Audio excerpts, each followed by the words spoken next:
Hello guys, स्वागत आप सभी का कुसुम संस्कृत एकेडमी के इस लर्निंग प्लेटफॉर्म पर। तो गाइस, आप जो है थंबनेल को देखकर समझ गए होंगे कि हमारी जो है आज की क्लास रहने वाली है PYQ बेस्ड होने वाली है। और कि PYQ जो है किस तरीके से लगाए जाएं कि जो है हमारा सिलेक्शन पक्का हो जाए, और क्या PYQ से सिलेक्शन लिया जा सकता है। तो ये जो है बहुत सारे सवाल जो है एक बिगिनर के, एक स्टूडेंट के मन में आते रहते हैं, जिनका एग्ज़ाम क्लियर नहीं होता या शुरू में एग्ज़ाम देने वाले हैं, उनको समझ ही नहीं आता कि किस तरीके से PYQ किए जाएं। तो इस प्रकार अनेक सवाल जो है बच्चे के मन में आते रहते हैं। तो इस क्लास में जो है हम वही सब कुछ डिस्कस करने वाले हैं। तो जो बच्चे नए हैं वो चैनल को सब्सक्राइब कर लें और जो है बेल आइकन को दबाएं ताकि टाइम पर आपको नोटिफिकेशन मिलता रहे। ओके, तो चलिए शुरू करते हैं।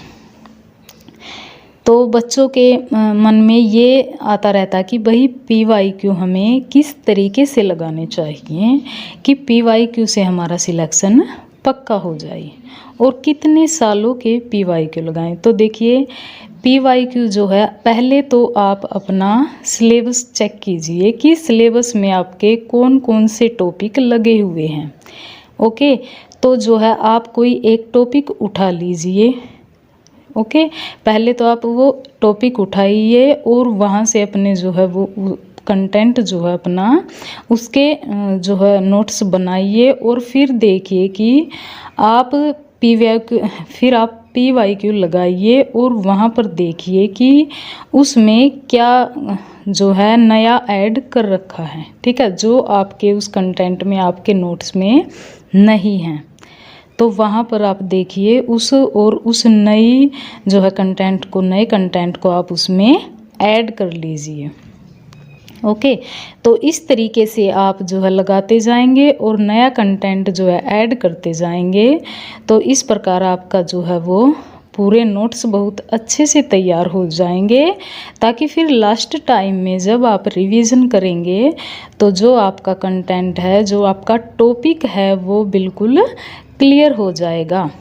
और उस टॉपिक से रिलेटेड जो भी क्वेश्चन आपके बन रहे हैं, और जैसे आप एचटेट दे रहे हैं तो एचटेट के अलावा अदर टेट एग्ज़ाम है, तो वहाँ पर भी आप देखिए कि उस टॉपिक से जो रिलेटेड क्वेश्चन हैं वो किस तरीके से पूछे जा रहे हैं।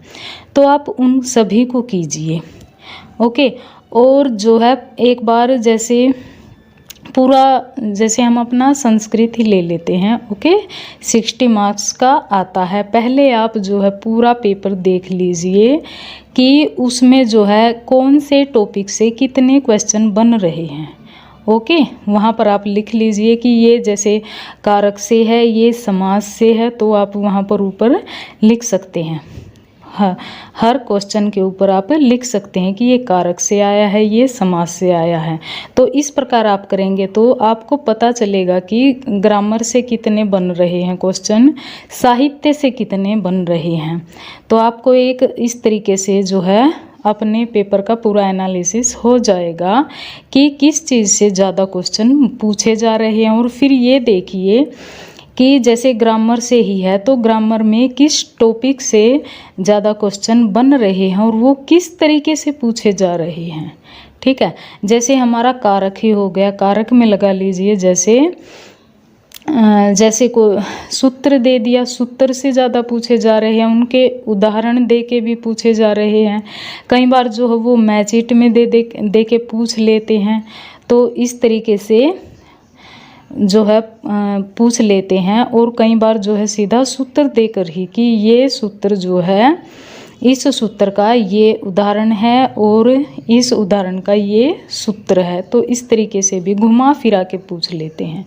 और जो है आप ये भी देखिए कि जो है साहित्य में हो गया, जैसे साहित्य में कवि हो गए, कवियों से रिलेटेड जैसे उनकी रचनाएं पूछी जा रही है, उनका कालक्रम पूछा जा रहा है। और इस तरीके से भी पूछ लेते हैं कई बार कि कवियों का कालक्रम बताइए कि कौन कवि जो है पहले हुए हैं, कौन बाद में हुए हैं।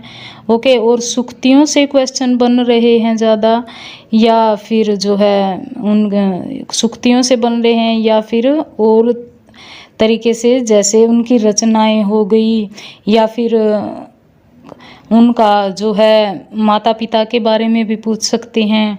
ओके, गुरु के बारे में पूछ सकते हैं। तो इस तरीके से जो है प्रश्न पूछे जाते हैं। तो आप जो है और आप जो है हर जैसे एक क्वेश्चन में आप क्वेश्चन को पूरे ध्यान से देखेंगे। ओके, पूरे क्वेश्चन को ध्यान से पढ़ेंगे। कई बार जो है क्योंकि हमारा टाइम कंज्यूम होता है, तो जल्दबाजी में बच्चे क्या करते हैं कि क्वेश्चन को ध्यान से नहीं पढ़ते हैं, और इससे क्या होता है कि वो जो है गलत पर टिक लगा के आ जाते हैं, गलत भर के आ जाते हैं ओएमआर शीट में। तो इससे क्या होता है कि फिर वो जब घर जाके देखते हैं तो पूरा क्वेश्चन देखते हैं घर जाके तो आराम से, फिर उनको पता चलता है कि भाई जो है क्वेश्चन तो जो है ये नेगेटिव में पूछा गया था, है ना। बाद में दे देते हैं असंगत बताइए, और हम जो है शुरू का ही जो है पढ़ के उसका फिर वो आंसर संगत वाला ही लगा देते हैं, जो ठीक होता है। तो ये गलती आपको नहीं करनी है। ये गलती जो बहुत सारे बच्चों के साथ होती है, वो आपको क्या करना है कि जब आप पहले PYQ नहीं लगाते हैं तो तभी ये होता है, तभी डर लगता है बच्चों को देख। अगर आप पहले PYQ कर लेते हैं तो फिर आपको पता चल जाता है कि भाई किस तरीके से क्वेश्चन पूछे जाते हैं। और PGT लेवल पर ज़्यादातर जो है वो नेगेटिव क्वेश्चन ही पूछे जाते हैं, असंगत देकर ही पूछे जाते हैं ज़्यादातर। तो आपको पहले तो क्वेश्चन को जो है वो पूरे ध्यान से पूरा क्वेश्चन पढ़ना है, फिर उसके जो है चारों ऑप्शन देखने हैं।